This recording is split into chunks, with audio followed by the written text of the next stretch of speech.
Action. All right, welcome. I think I was supposed to start, actually. Yeah. Didn't You just butted in. Hey, everyone, welcome to Black and White TV. We're so glad that you could join us. I just started. You're Sean. I'm Sean, and who are Jamila. you? Hey, listen, in all seriousness, we love doing this. This is so fun. Yeah. Because the topics are so timely, even if they're uncomfortable or difficult. It's a big deal to have these conversations. I mean, as much fun as we're having, they are uncomfortable to even process some of this stuff out loud. Yeah, and they're black and white. Yeah, It's fun. with gray all over. And so thanks for joining us as we tackle kind of the latest of whatever we pull out of the hat that seems to be relevant and Or that we care about talking about. yeah, exactly. Yeah. So thanks for journeying with us and jumping in, and we have an awesome topic. Yes, we have a very brilliant, magical, even. I've been looking forward to this one a lot. Well, you know what's cool? Okay, whatever. So this is our topic for today. Yeah, if you can't see, we are holding up vinyl of That's MJ, important. not Michael Jordan. There are kids who don't know about vinyl. Okay, They're out that's there. true. They're vinyl, 8-track, cassette tapes, CDs. Which, isn't that interesting that this is like the thing though? Like it's like if they do know about it, it's cool. Yeah. Like to do vinyl, but cassettes and 8-tracks. and stuff, Totally. It's a that's not throwback. cool. Yeah. You know what I actually found out, even though we didn't say we were going to talk about this at all. Why not? You know what's cool about vinyl is... It better be cool. It is. When I started listening to vinyl, I found, without having done any research, Oh my god. I was like, why does this sound so much better? Mm-hmm. Go ahead, pat yourself on the back. Yeah. Well, no, it's not even that. It was Humble literally just an auditory observation. Mm-hmm. Because what happened was, you put in what you're holding there, one of these Michael Jackson vinyls, As you would. and then you're listening and you're thinking, okay, is it sounding so much better because of the nostalgia, because it's vinyl, and you're like, oh, vinyl's so much better. Yeah, it's cooler. Yeah. So then I was like, no, it really does sound better. So I Googled it, and come to find out, because a lot of digital music that we all listen to on our phones and whatever, it's compressed so that the files are smaller, and so you can hold more music in your phone or whatever device you use. The music doesn't open up as much. Whereas if you think about vinyl, it's not compressed, nothing is digitized, it's literally coming through the speakers the way that they mixed it and wanted you to hear You're it. saying this is the pure form. It's- This is organic. If you're a purist, This is without pesticides, guys. you have to go with MJ vinyl. Yes.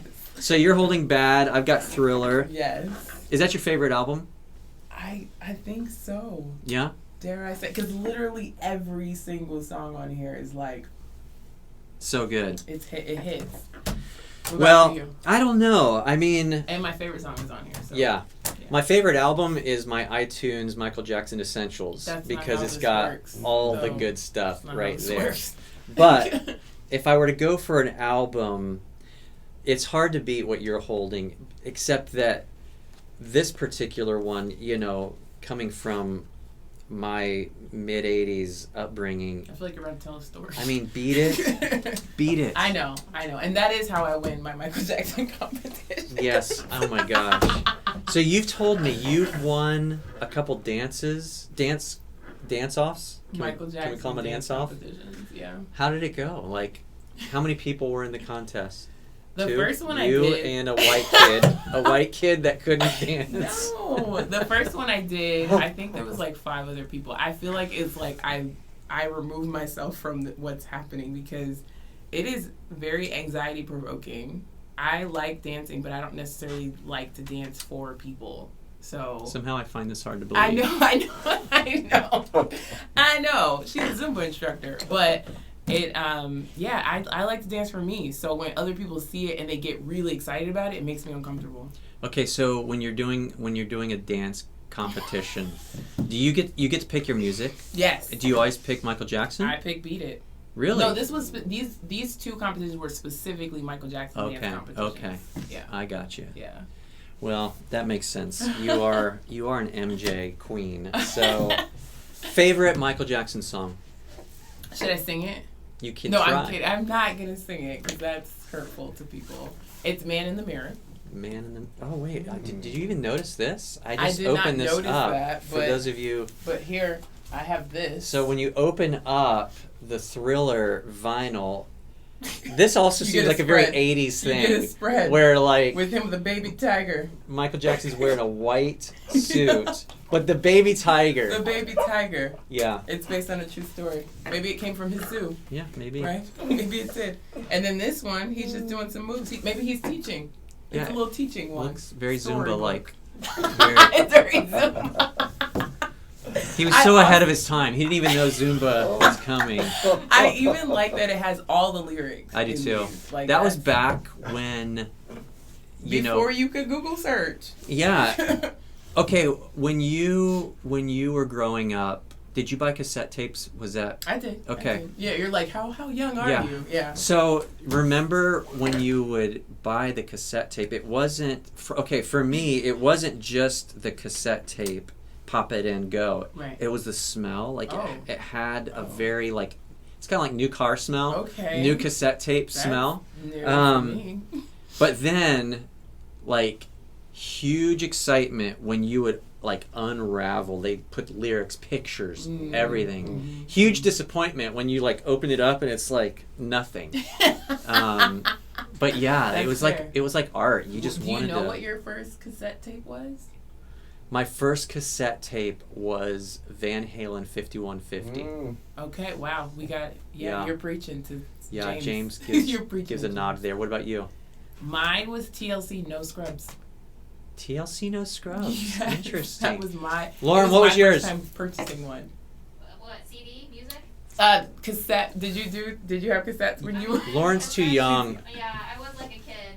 Oh. So like kid music, you know. Oh, okay. First CD then. Dixie Chicks. Wow. Dixie Chicks. She knew that. I think mine was TLC or Mary J. Blige. I don't know if it was my brother's or mine, but we shared it enough that it was mine. Gotcha. Yeah. What about first CD for you? I don't remember. First CD was a blur because I wonder. Was it special anymore? Yeah, I guess not. It wasn't Van Halen 5150. No, so. It wasn't. But favorite Michael Jackson song. Yes. What is your favorite Michael Jackson song? I know. We talked about this. I feel so cliche saying it, but Black or White. Black or White. It's so good. Remember the video when it came out? This is what we're wearing here. The morphing faces. Yes. Tyra Banks. Boom, boom, boom, boom. Yes. All so that. good. Yeah. No, it was brilliant. Like, because it was that time, and I don't think that technology was like everywhere, whatever that was, And music videos were big. Totally. Back then too. So. And Black or White, wasn't that the song that had Macaulay Culkin? Yes, in the beginning. Very weird transition. Strange. Yeah. But yeah, such a great time period with music videos. MTV ruled and reigned. It was actually music television. Yeah, it was so good. Back in the day. Also, because we need to find the depth of your fanship here. Okay. Do you remember the video game? I don't. I can't believe I don't. Understand what's happening here, but Sega Genesis, had a Michael Jackson video game, and it was based on Smooth Criminal. So there was dancing in there as a part of how you defeat the bad guys. And why wouldn't there be? Right. And you save Annie. And I think that's huge. Smooth Criminal, though. Did you ever try the lean? Did you ever try the lean without... Oh, of course. Without any support? I just fell down on the ground. Yeah, definitely. How does he do that? Allegedly, there's something with the shoes. There's some kind of... I mean, the moonwalk. Right. Just crazy. I cannot moonwalk. No. Well, I can... You know what? I think if we're honest, nobody else could but him. I've actually seen some magical walkers on the moon. Yeah. Okay, if you say so. They're out there. How about Thriller? Yeah. 13-minute video. Yes, movie video. Yeah. Right. When that came out, would you remember that? Do you remember? I feel like I was super young because it was like before the age of like 6. Yeah. And when I actually saw it, I was with family, and I think You were a baby. I was like a full baby. You had to be a baby. But I remember it though. Because I remember it. I'm gonna guess I was in the 4th or 5th grade. What year was Thriller? 82. 80? I was not born. I was not there. Well, there we But go. I remember my first time watching it then. There you go. And it was with family. James, you have to remember. This is my first album. Yeah, I totally. It was your first what? First tape. Oh, your first. That's a good one. Baby's Very first first one. tape. That's a Baby's good first one. tape. That's a Right good one. there. Some Thriller. Yeah, I remember. First of all, it's not. I couldn't watch MTV at my house.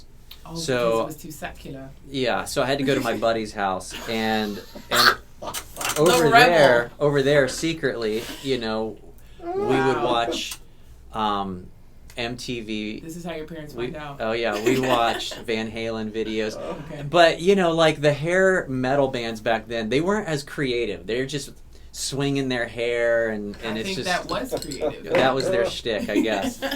But I remember all the anticipation leading up to Thriller, where there was rumor of how long it was, and you're like, is it a show? I mean, it's What is this? It's so crazy. Right.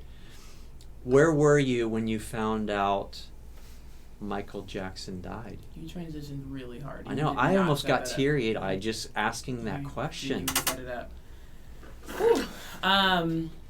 So when I found out the news, I was actually upstairs in this building, and I was working. I used to like help with different classes and things like that, and I was helping with like a married people class. And I was outside the class, and my phone was blowing up, and I'm like, people know that I work. They know I'm working. Like, why are you texting so much? And then I actually answered one phone call, and it was a friend who was like, hey, I know that Michael Jackson was like a brother to you, and so I just wanted to check and see how you were doing. I'm like, what? And so, your girl, I was in denial for a couple of weeks of just like, I refuse to accept that. Yeah. And I can't even like say it yet, that he was no longer here. Yeah. Physically. What about you? Where were you? Weirdly, and yet also like it just makes Michael Jackson sense. We were at a Magic Kingdom You park. say it makes Michael Jackson sense. It totally makes That's Michael what you Jackson said. sense. Because he was a big Peter Pan, like, He was that. a big Peter Pan. He was a big Peter Pan guy. And I think that's part of what we loved about him was just his belief in sort of this other world that could be, But we were actually standing in line at Epcot on the, what's the ride that goes down with the water? No, I said Epcot, Magic Kingdom, Okay. where you go down. It's This is where it's the mountain and Splash you splash. Mountain. Splash Mountain. Yes. We were in Tickle line. Warren, yeah. And all of a sudden, like, people's phones are blowing up. You can see people are turning to their phones, and there's just a different chatter that's happening in line. And then you hear, like, more than one person say Michael Jackson, and you're like, what is going on? So we kind of hit our phone real quick. And I remember by the time we had read it enough, because I think you're probably also, that denial part was like, is this real? Is this Right. like a joke, Right. a prank, whatever? And I remember literally we're stepping onto the boat when we're confirming that, no, he actually did die. And it was the weirdest thing to be like, starting this magical ride with this horrible feeling. And now to this day, every time I ride that ride, that's all I think about. That's pretty terrible. Yeah, So, see, that's why phones aren't that great. I know, put them away. So King of Pop, Yes. he died in 2009. Isn't that weird? Like That is very 12 weird. years ago. Yeah, that sounds crazy. I mean, that's like the amazingness of it all is that like he died, but he super lives on, right? Like even I think you shared something about your youngest. Like, what's his association with Michael? Oh yeah, like the song he likes. That or just the fact that he likes Michael. Oh yeah, Jackson? I mean it's timeless. I mean, there are few bands that not bands, musicians, artists, that you can be driving down the road, and as a parent, we have an 18-year-old and we have an 11-year-old, and we're all singing every word to every song that's Michael Jackson. You don't get that very much, Right, yeah. you know? It's amazing. So as much as there was like a lot of beauty, and like it was really cool and interesting, the thing that brings us back to black and white TV are the parts of things that we saw in him, and even though if you know some of his story, like it's portrayed in his physical representation of self, right? So like people jokingly say, which Michael do you like? You like black Michael or white Michael? You know what I mean? Like which music do you prefer, right? And so I wonder for you, like growing up, like how did you experience that? Like what did you think? Like what did your community think of that? Like how did you? Yeah, that's a really good question, because I'm trying to.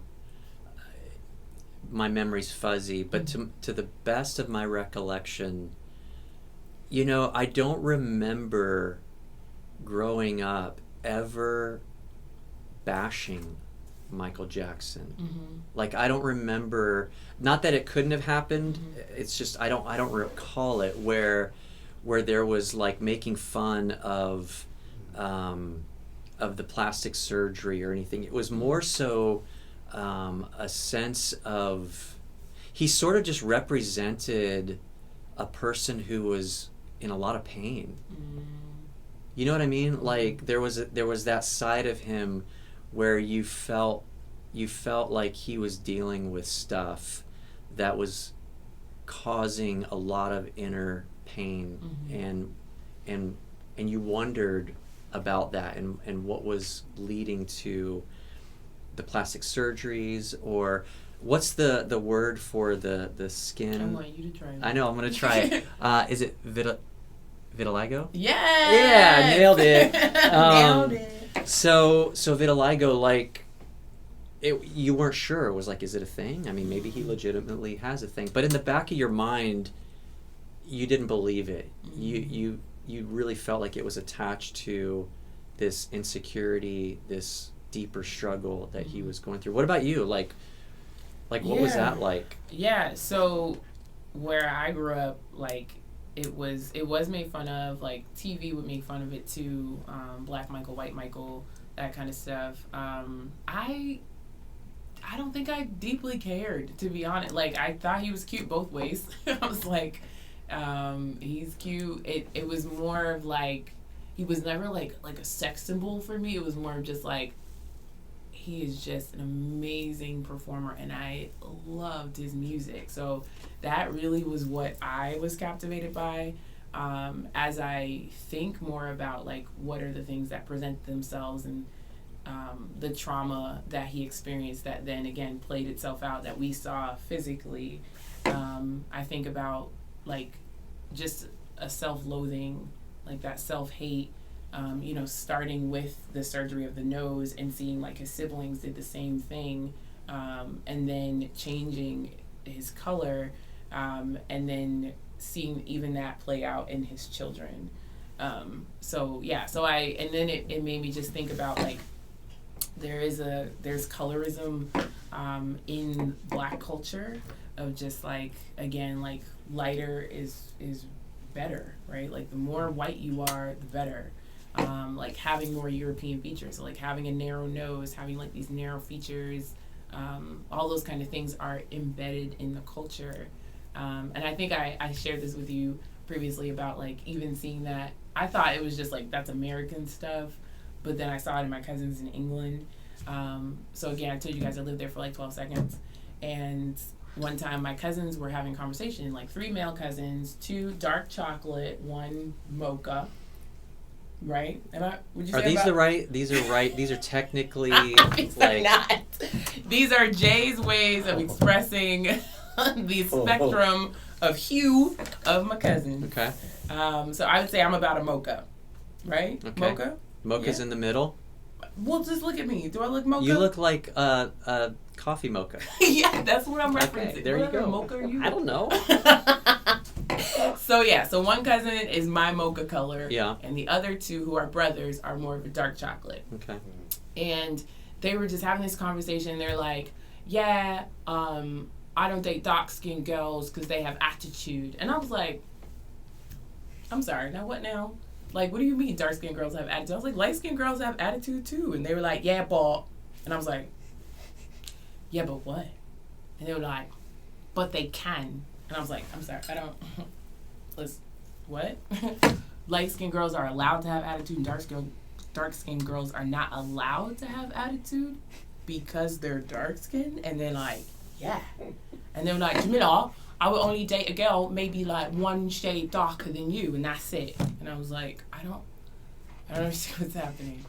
And so that was like, because I've heard similar kind of conversations and things in the Black community, Black culture here, of like guys wanting to date lighter-skinned girls, light-skinned girls having a different kind of attitude or air about them, and even it going back to like times of slavery, of like house slave versus field slave. House slaves tend to be a product of rape most of the time, and they are going to be lighter skinned. They are probably the direct descendant of the slave master kind of stuff, and then the slaves in the field are darker skinned, and things like that. And that being a part of what happens, like even when we talked about hair, there's like good hair, the bad hair, more coarse hair, like all these kind of things that would divide us. And you would even see it in his hair too. Like he had a fro to then like, yeah, Jerry curl was cool, but then it was like, it kept getting straighter as he went along. So it plays out in ways that are hurtful, like for the culture, but also seeing like, even in his, there was like movies made about his story, and you're seeing like the hate of self like play out again in those physical features. Okay, you brought out like 15 I really know, good there things. was a lot of things. Trying to figure out how to go back to. Well, I think, okay, so one of the things that we do talk about on Black and White TV is trying to avoid overgeneralizations, Yes. painting everything in big, broad strokes. Yes, it's not everyone has this stuff. Right, so you're being careful not to speak for everyone. For you personally, going back, is it a, like your cousins, when you think about that conversation, is it a guy thing, girl thing? Do guys and girls think differently about skin tones in the Black culture? Really great question. It's a twofer. So I also have a friend who is more of dark chocolate, who only wanted to date lighter skinned guys, not white. She wanted light skinned Black guys. And she said because she wanted her children to be light skinned, because she didn't want them to experience what she had experienced. And so like people saying things like, you're pretty for a dark skinned girl, or things like that are normal in our culture. And so there's just a lot of like your culture, the community, our society is telling you that white is right or lighter is better. And so what do you then say, like what does that then say to those little brown skinned, dark skinned girls, right? Like that's why it's important that we have representation. It's important that we are like surrounding ourselves with people who are like all kinds, and like embracing the beauty that is, rather than saying that something is better than the other, rather than just they're different. And that's beautiful. I hope it's getting better. What? Well, the stereotyping on so many levels, but I'm thinking specifically, let's just start with Michael Jackson in his 80s kind of prime era. I mean, his career certainly went way further than that. But when I think about even these pictures, which from one to the other, much darker here. Right. Some of that can be lighting and makeup, whatever. Nose different. No. So some of that is actually very real from one cover to the other. Right. I guess what I'm hoping is, are we improving? If Michael Jackson's prime was 2021 and he was just a young lad, was that your accent? that was it. That's all I got. What is his future, his trajectory the same, or is it getting better in terms of the mental stress of trying to, we talked about European influence on hair and skin color and all of that. Is it getting better, Jay? I know that's super broad. You're going to speak for everybody and all times. Yeah, let me speak on behalf of every human. But just for you personally, in your own observation, in what ways is it getting better? In what ways are we not moving? Yeah, so that I can dig that. So I think where we would not move is if we don't actually address the root issue here, right? Like if you find that you have a preference for a certain shade of human, there's probably a reason for it. If you just attribute it to that's my preference, then you might not be looking closely, right? If you're like, I only want to date lighter skinned girls because they just happen to be prettier to me, like again, I would address like, where do you think that comes from, right? If any other way that you just are like, I only want a certain look of a human, like where do your beauty standards come from? Because I thought we were getting better, and then I would hear friends who have children who, they might have one child who is mocha and one child who's more dark chocolate. Dark chocolate child tends to just struggle constantly, especially depending on where they're growing up too. Like if they go into a place and space with multiple white kids and the white kid tells them like, hey, you're dirty because your skin is brown, that kind of thing. Like, so we had a little technical difficulty. We nearly melted the camera down with all of this heavy, deep talk. But don't want to miss what you were saying, Jay, about skin tone, color differentiation, even with kids, just the impact psychologically. I mean, we've been talking about Michael Jackson. Obviously, he grew up with some weight of that. So yeah, you're a counselor of sorts. Okay. So talk about it. Well, what I was also gonna lean into was, so if a child says to another child like that there's something wrong with the difference of your skin, right? And it could be anything, like, because kids are just honest, right? Like this is what they honestly think, like there must be something wrong. Like actually, I forgot about this. This is new. Heyo. I was at my white friend family home, and their little girl who's like 3 years old, she's like, Jamila, like your skin isn't like mine. Like what's wrong? Like why? Like why is this happening? And mom used it as a teaching moment to say like, hey, we're all different and there's beauty in that, like that kind of thing, like leaning into that moment rather than being like, don't say that. You know what I mean? She could have just said, don't say that. And then the kid would have been like, well, I'm just going to think that then. Right? Like, you're not actually telling me what's wrong with that kind of a thought, rather than, again, like, it's not even that it's wrong. She wanted me to be like her, which I think is adorable. And I love me some her. Like, she's actually precious.